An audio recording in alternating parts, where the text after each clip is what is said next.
नमस्कार। प्रादेशिक समाचार के साथ मैं पूनम केरकेट्टा।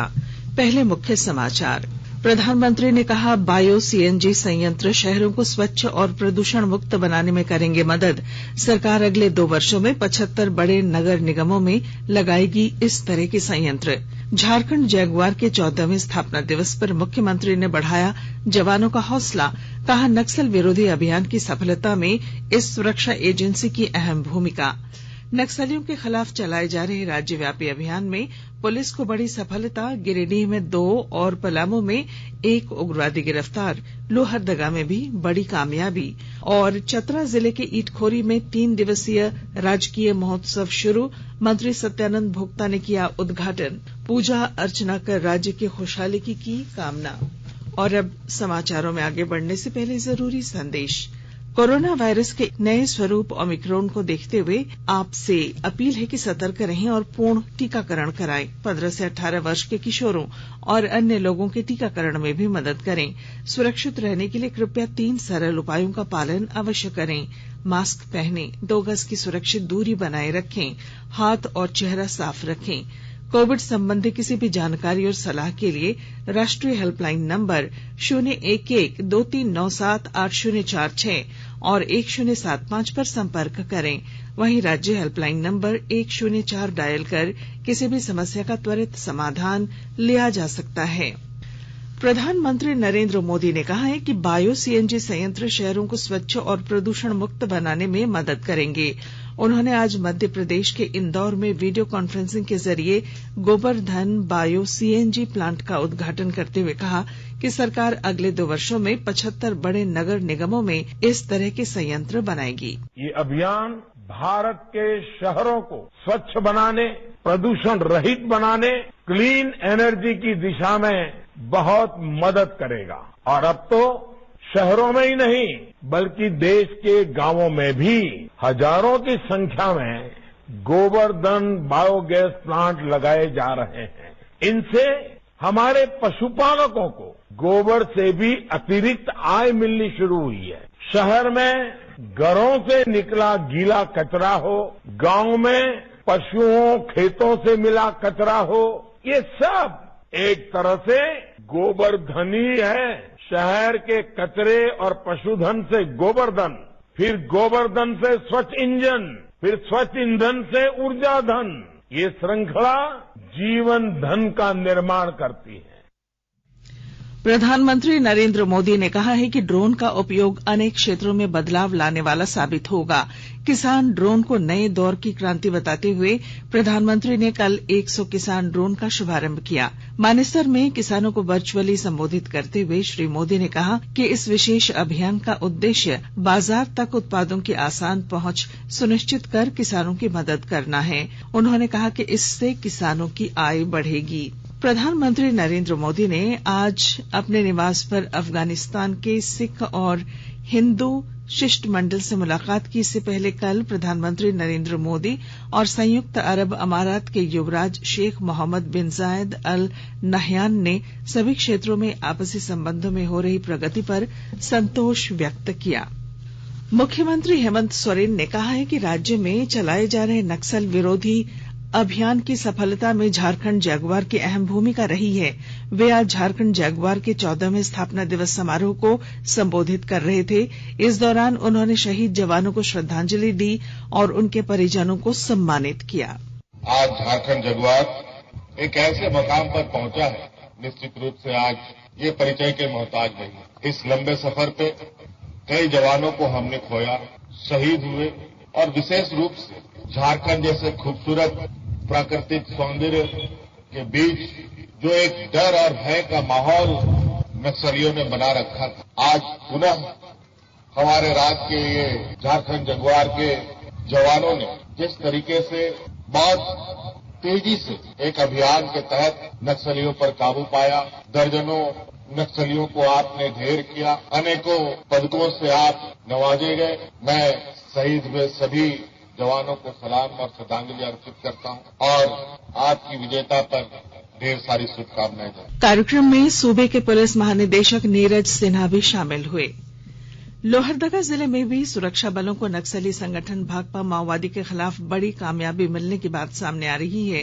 बताया जा रहा है कि पुलिस अभियान के दौरान भागने के क्रम में करीब दर्जन भर नक्सली गिरफ्तार किए गए हैं। हालांकि इसकी आधिकारिक पुष्टि नहीं हुई है, लेकिन राज्य के पुलिस महानिदेशक नीरज सिन्हा ने स्वीकार किया है कि लोहरदगा में नक्सलियों के खिलाफ बड़ी सफलता मिली है, जिसका खुलासा जल्द किया जाएगा। इधर गिरिडीह जिले में विकास कार्यों में लेवी मांगने वाले 2 अंतर्राज्यीय नक्सलियों को पुलिस ने गिरफ्तार किया है। जिले के पुलिस अधीक्षक अमित रेणु ने आज प्रेस कॉन्फ्रेंस में बताया कि जिले के तिसरी थाना क्षेत्र में बन रहे एक स्वास्थ्य उपकेंद्र में लेवी के लिए मजदूरों के साथ मारपीट की गई थी। इस मामले में संलिप्त नक्सली पंकज यादव और कमलेश यादव को बिहार के जमुई से गिरफ्तार किया गया है। उधर गुमला जिले के घाघरा थाना क्षेत्र से भी प्रतिबंधित नक्सली संगठन भाकपा माओवादी का एक सदस्य गिरफ्तार किया गया है। पलामू जिले में पुलिस ने पड़ोसी राज्य बिहार के टंडवा थाना क्षेत्र से उग्रवादी संगठन जेजेएमपी के एक सदस्य को गिरफ्तार करने में सफलता पाई।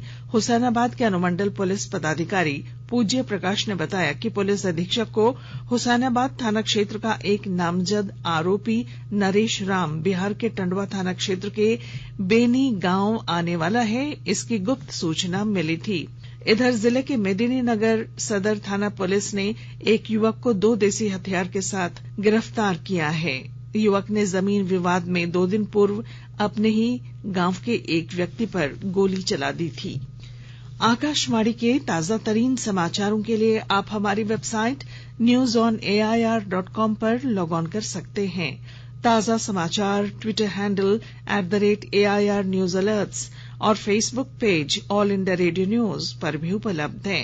आप प्रादेशिक समाचार एकांश के ट्विटर हैंडल @AIR News _ और फेसबुक, इंस्टाग्राम पेज तथा YouTube channel AIR News Ranchi पर भी हमारे बुलेटिन सुन सकते हैं। प्रादेशिक समाचार आप आकाशवाणी रांची से सुन रहे हैं और अब पेश हैं कोरोना से बचाव के कुछ संदेश। चलो एक शुरुआत करें, चलो एक फैसला आज करें, मास्क नहीं तो टोकेंगे, कोरोना को रोकेंगे, चलो एक वादा करते हैं, चलो कुछ वादा करते हैं, मास्क नहीं तो टोकेंगे, कोरोना को रोकेंगे। भारत सरकार द्वारा जनहित में जारी। कोविड-19 से बचाव और सुरक्षित रहने के 3 उपाय। मास्क लगाएं, 2 गज दूरी है जरूरी, सुरक्षित दूरी रखें, हाथ और मुंह साफ रखें। पेट्रोल की बढ़ती कीमतों से जब पूरे देश की जनता हो रही थी परेशान, तब झारखंड वासियों के लिए मुख्यमंत्री श्री हेमंत सोरेन जी ने निकाला समाधान। झारखंड देश का पहला राज्य बना जहां लागू हुई पेट्रोल सब्सिडी की सुविधा। आज मुझे यह बताते हुए हर्ष हो रहा है कि आज से पूरे राज्य में प्रति माह 10 लीटर पेट्रोल के लिए 25 रुपए प्रति लीटर की दर से 250 रुपए राशि उनके खाते में सीधे भेजा जा रहा है। मुख्यमंत्री श्री हेमंत सोरेन ने राशन कार्ड से आच्छादित लोगों को उनके 2 पहिया वाहनों के लिए पेट्रोल पर सब्सिडी देने की घोषणा की। इसके लिए मुख्यमंत्री ने पेट्रोल सब्सिडी योजना के तहत सीएम सपोर्ट्स ऐप भी लॉन्च किया। योजना के तहत प्रति माह अधिकतम 10 लीटर पेट्रोल पर प्रति लीटर 25 रुपए की सब्सिडी यानी 250 रुपए प्रति माह बैंक खाते में डीबीटी के माध्यम से हस्तांतरित की जाएगी। 2 साल विकास के, हेमंत संग विश्वास के। सूचना एवं जनसंपर्क विभाग झारखंड सरकार द्वारा जनहित में प्रसारित। प्रादेशिक समाचार में आपका फिर स्वागत है। चतरा जिले के इटखोरी के प्रसिद्ध ऐतिहासिक मां भद्रकाली परिसर में 3 दिवसीय राजकीय इटखोरी महोत्सव शुरू हो गया है। आज इसका उद्घाटन राज्य के श्रम नियोजन, प्रशिक्षण व कौशल विकास मंत्री सत्यानंद भोक्ता ने किया। इस मौके पर सांसद सुनील कुमार सिंह तथा सिमरिया विधायक किसुन दास समेत जिले के प्रशासनिक पदाधिकारी और बड़ी संख्या में गणमान्य लोग उपस्थित थे। रामगढ़ जिले में जल संरक्षण और स्वच्छता को लेकर जागरूकता अभियान चलाया जा रहा है। इसमें युवाओं की भागीदारी सुनिश्चित की जा रही है और जानकारी दे रहे हैं हमारे संवाददाता। भारत सरकार के युवा कार्यक्रम एवं खेल मंत्रालय तथा रामगढ़ नेहरू युवा केंद्र के सहयोग से जल जागरण अभियान की शुरुआत की गई है। इस कार्यक्रम के जरिए जिले के युवाओं को जल एवं स्वच्छता को लेकर जागरूक किया जा रहा है। इसका मुख्य उद्देश्य जल संचय एवं उसके संवर्धन के साथ स्वच्छता के प्रति लोगों को जागरूक करना है। इस संबंध में कार्यक्रम के जिला प्रभारी ने बताया कि भारत सरकार के युवा कार्यक्रम एवं खेल मंत्रालय द्वारा युवाओं को जल एवं स्वच्छता के प्रति जागरूक किया जा रहा है। जिले के सुदूरवर्ती ग्रामीण क्षेत्रों में इस कार्यक्रम को लेकर युवा सभा किया जा रहा है ताकि अधिक से अधिक युवाओं को इस अभियान से जोड़कर जल एवं अन्य प्राकृतिक संसाधनों के साथ साथ स्वच्छता के संबंध में उन्हें जानकारी दिया जा सके। कौशल किशोर तिवारी, आकाशवाणी समाचार, रामगढ़। भारत ने राष्ट्रव्यापी टीकाकरण अभियान के तहत 175 करोड़ से अधिक कोविड रोधी टीके लगाकर एक कीर्तिमान स्थापित किया है। केंद्रीय स्वास्थ्य मंत्री मनसुख मांडविया ने कहा है कि प्रधानमंत्री नरेंद्र मोदी के नेतृत्व में विश्व का सबसे बड़ा टीकाकरण अभियान हर दिन नई ऊंचाइयों को छू रहा है। अमृत महोत्सव के तहत आकाशवाणी के साप्ताहिक क्विज में आइए आप भी शामिल हों। आजादी के 75 वर्षों का पर्व अमृत महोत्सव प्रत्येक बुधवार शाम 7 बजे प्रसारित होने वाले प्रादेशिक समाचार के दौरान पूछे गए प्रश्न का सही उत्तर देने वाले एक प्रतिभागी इनाम का हकदार होगा। इसके लिए सुनते रहें आकाशवाणी रांची का प्रसारण। कांग्रेस के झारखंड प्रदेश कार्यालय में आज जनता दरबार कार्यक्रम का आयोजन किया गया। दरबार में राज्य के ग्रामीण विकास मंत्री आलमगीर आलम और वित्त मंत्री रामेश्वर उरांव ने आम लोगों की फरियाद सुनी और जन समस्याओं के समाधान का प्रयास किया। केंद्रीय युवा कार्यक्रम और खेल मंत्री अनुराग ठाकुर ने आज कहा कि 2023 में अंतर्राष्ट्रीय ओलंपिक समिति की बैठक भारत में होगी। उन्होंने इस महत्वपूर्ण अवसर के लिए भारतीय प्रतिनिधिमंडल का हिस्सा होने पर गर्व व्यक्त किया। प्रदेश के पेयजल एवं स्वच्छता मंत्री मिथिलेश कुमार ठाकुर ने कहा है कि वर्ष 2024 तक सभी घरों तक शुद्ध पेयजल पहुंचाना सरकार का लक्ष्य है। इस सिलसिले में कार्य योजना तैयार कर तेजी से कार्य किया जा रहा है।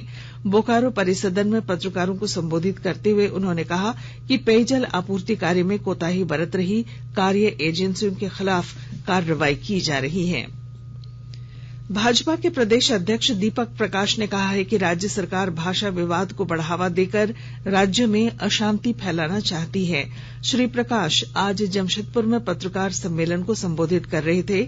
उन्होंने कहा कि सरकार को भाषा को लेकर अपनी नीति स्पष्ट करनी चाहिए। राज्य के स्वास्थ्य मंत्री बन्ना गुप्ता ने आज सरायकेला खरसावां जिले में जन सुनवाई की। इस दौरान 51 शिकायतकर्ताओं की समस्याएं सुनी और उनके समाधान की दिशा में पहल की गई। संक्षिप्त खबरें। बिहार के पूर्व मुख्यमंत्री और राजद प्रमुख लालू प्रसाद यादव के खिलाफ अब प्रवर्तन निदेशालय सीबीआई के चारा घोटाले से संबंधित 2 मामलों को टेक ओवर करते हुए मनी लॉन्ड्रिंग एक्ट में केस दर्ज कर लिया है।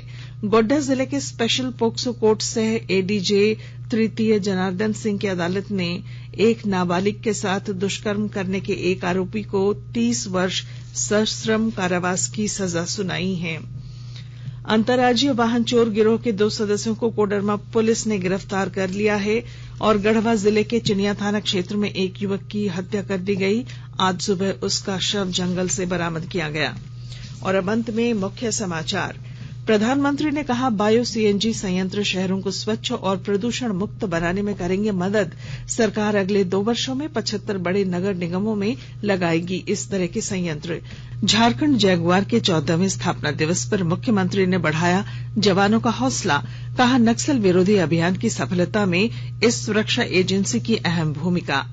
नक्सलियों के खिलाफ चलाए जा रहे राज्यव्यापी अभियान में पुलिस को बड़ी सफलता। गिरिडीह में 2 और पलामू में 1 उग्रवादी गिरफ्तार। लोहरदगा में भी बड़ी कामयाबी। और चतरा जिले के ईटखोरी में 3 दिवसीय राजकीय महोत्सव शुरू। मंत्री सत्यानंद भोक्ता ने किया उद्घाटन। और इसके साथ ही आकाशवाणी रांची से प्रादेशिक समाचार का ये बुलेटिन समाप्त हुआ। नमस्कार।